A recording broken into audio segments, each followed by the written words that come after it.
قدیم زمانے میں ظہور اسلام سے قبل یمن کے شہر صنعا سے تقریباً 12 میل کے فاصلے پر سروان یا زروان ایک قصبہ تھا۔ اس قصبے میں ایک عالیشان باغ تھا جس میں انواع و اقسام کے پھلدار درخت موجود تھے۔ اس باغ کا مالک ایک خدا ترس اور سخی انسان تھا جو بازار سے اپنے اور اپنے خاندان بھر کی ضروریات کے مطابق پیداوار اٹھا کر باقی ماندہ کو غریب اور نادر لوگوں میں تقسیم کر دیتا تھا۔ اسی وجہ سے ہر سال اس باغ کی رونق میں اضافہ ہوتا جا رہا تھا۔ غریب لوگوں کا بھی یہ معمول بن چکا تھا کہ وہ پھل پکنے کے موسم میں باغ جاتے اور باغ کا مالک بہت ہی خندہ پیشانی سے انہیں باغ کا پھل عطا کرتا اور انہیں راضی کر کے بھیجتا۔ اس عبد خدا کو جب بھی مناسب موقع میسر آتا وہ اپنے بیٹوں کو بلا کر انہیں نصیحت کرتا اور انہیں غریب و نادر لوگوں کی امداد کی خصوصی تاکید کرتا۔ اپنی عمر کے آخری سالوں میں وہ اپنی وصیت میں زور دے کر کہتا کہ وہ لوگ باغ کی آمدن میں غریبوں کا حصہ ضرور دیں اور انہیں اسے محروم نہ کریں،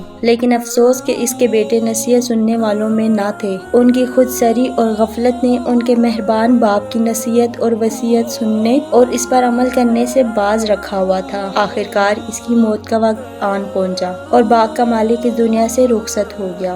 اب باغ اس کے بیٹوں کے ہاتھ میں آ گیا۔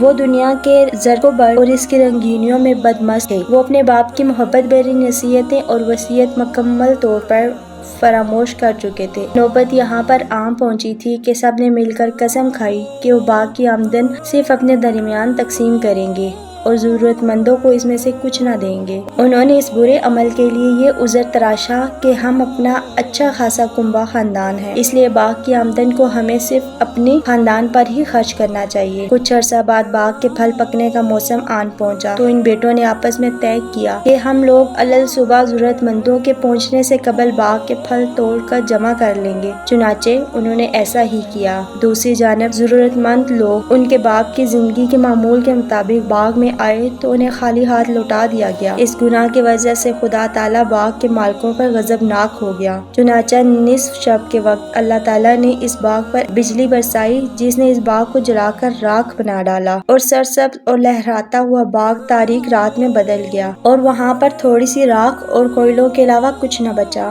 جیسا کہ قرآن کریم میں ارشاد باری تعالیٰ ہے، بہت بڑا عذاب رات کے وقت ان کے باغ پر نازل ہوا۔ اس دوران وہ بے خبر سو رہے تھے اور وہ سرسبز باغ تاریک رات کی مانند ہو گیا۔ باغ کے مالک ہر چیز سے بے خبر تھے۔ انہوں نے علل صبح ایک دوسرے کو اکٹھا کیا اور مل کر باغ کا پھل توڑنے کے لیے باغ کی طرف روانہ ہو گئے۔ رستے میں وہ آہستہ آواز میں ایک دوسرے سے کہہ رہے تھے، دھیان سے، آج باغ میں صرف ایک ضرورت مند بھی داخل نہ ہونا پائے۔ جب وہ باغ میں پہنچے تو انہیں کچھ راکھ اور کوئلوں کے علاوہ کوئی چیز نظر نہ آئی۔ ہر چیز تبدیل ہو چکی تھی۔ وہ یہ منظر دیکھ کر اپنے حواس کھو بیٹھے اور ایک دوسرے سے کہنے لگے، شاید ہم رستہ بھول کر کہیں غلط جگہ پر آ گئے ہیں۔ پھر انہوں نے کہا، ہم ہر چیز سے ہاتھ دھو بیٹھے ہیں۔ ان کے ایک بھائی نے جو سب سے زیادہ عقل مند تھا کہا، کیا میں نے تم سے نہیں کہا تھا کہ تم خدا کی تسبیح کیوں نہیں کرتے؟ اس موقع پر تمام بھائیوں کی آنکھیں کھل گئی اور وہ اس واقعے سے درس عبرت لیتے ہوئے اللہ کی تسبیح کرنے لگے۔ انہوں نے اپنے نفس کو ظالم اور مغرور کہا اور ایک دوسرے کے لیے ملامت کی۔ وہ چیخ چیخ کر کہہ رہے تھے، افسوس کہ ہم سرکش تھے۔